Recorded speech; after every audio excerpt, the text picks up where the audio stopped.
Last time we left David running away after climbing out of a window to hide King Saul. Saul's son Jonathan tried to remind his father that David was innocent and not deserving of all this persecution. But this time Saul refused to be won over by Jonathan's argument and became angry with his son. So angry, in fact, that he threw a spear at Jonathan, just like he had done before to David in one of our earlier stories. Saul kept searching for David. Every time he found out where he was hiding, Saul would send soldiers to capture or kill him. But David had God on his side, and each time these missions ended in failure for Saul and his men. In his continued pursuit of David, King Saul became more ruthless, killing all of the people who lived in one town just because they had helped David and defended him against the king when Saul questioned them about it. David was constantly on the run. It must have been exhausting being constantly in fear and terrified, having to look behind you to check whether you were being followed. Today, we're going to find out what happened when David and Saul finally ended up in the same place at the same time. So, let's go into the book.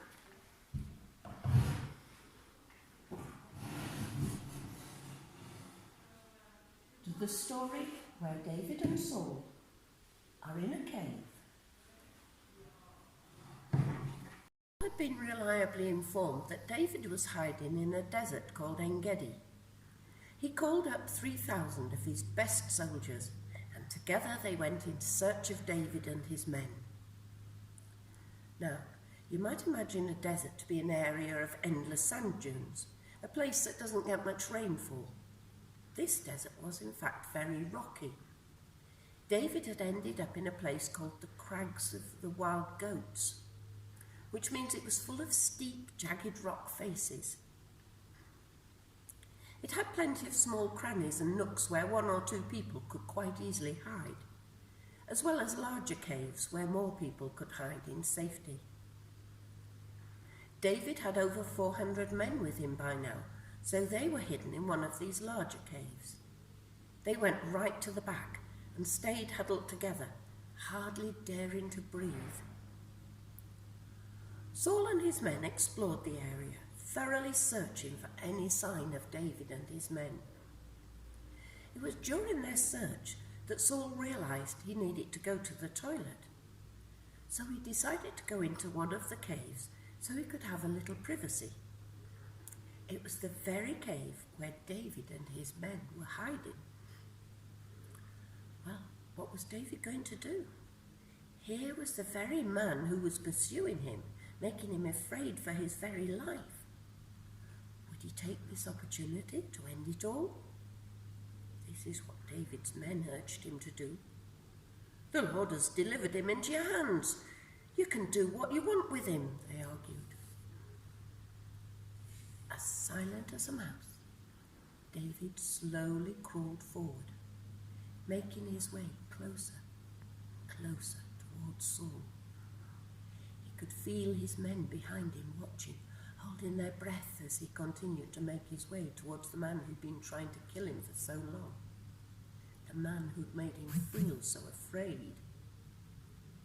As he got within touching distance of Saul, he began to slowly pull his dagger out of his belt. This was it. This was his chance to no longer be afraid, to no longer need to keep running away and hiding. This was his chance to take the throne that had been promised to him when Samuel anointed him as God's chosen king all those years before.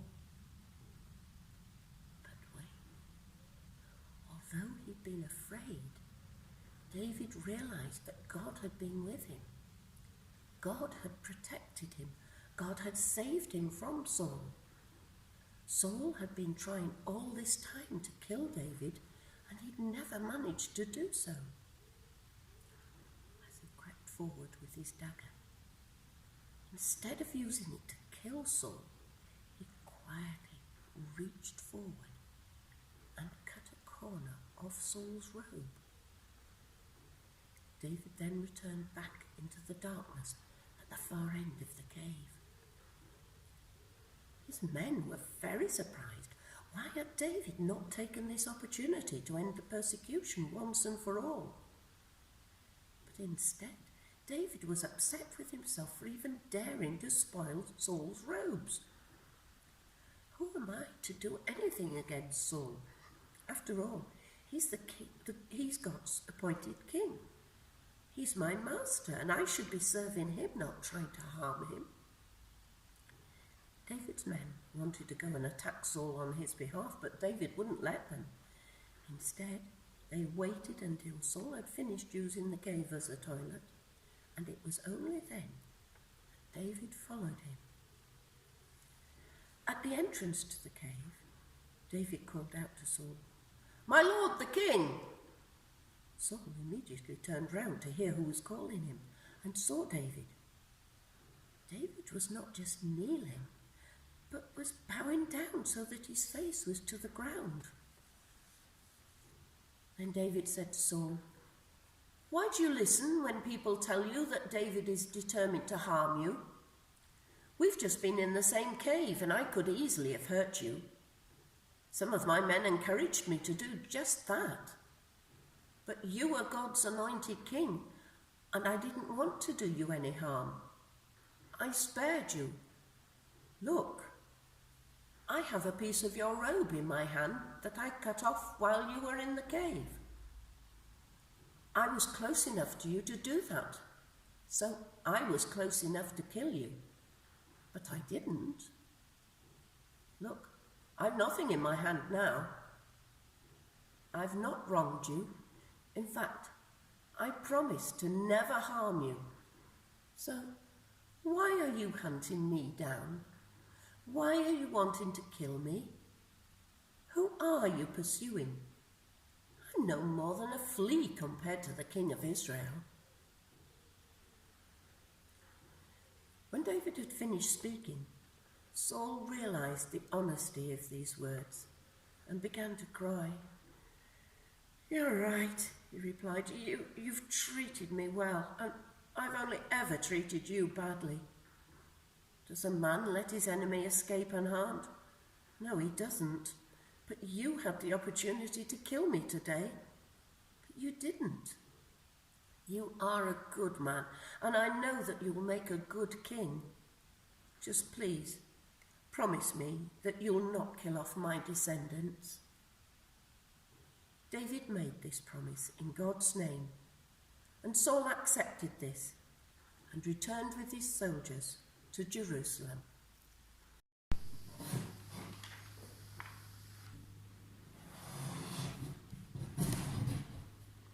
Well, that was an unexpected twist to the story of David and Saul, wasn't it?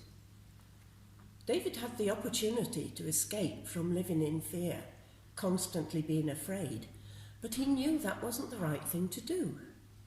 He knew it wasn't what God wanted him to do. He had trusted God to protect him and look after him, and he believed that he would continue to do so. As long as David loved God, trusted God, and obeyed God, then God would continue to be on his side. Being afraid is very normal. Sometimes we might be tempted to take the easy way out rather than have to face our fears. Pretending to be sick so we don't have to take a test, or cancelling an appointment at the dentist. But actually, all that really does is delay the problem. Christians believe God is big enough to deal with everything, so we don't have to avoid things that make us scared or try to deal with them on our own. But instead, we can trust God to look after us, not just today, but forever. Now, I'm going to say a prayer, and if you want to make it your prayer, please say Amen at the end after me. Dear God, thank you that you are bigger than anything we may be afraid of. and that you will look after us, not just today, but for as long as we are trusting in you. Amen.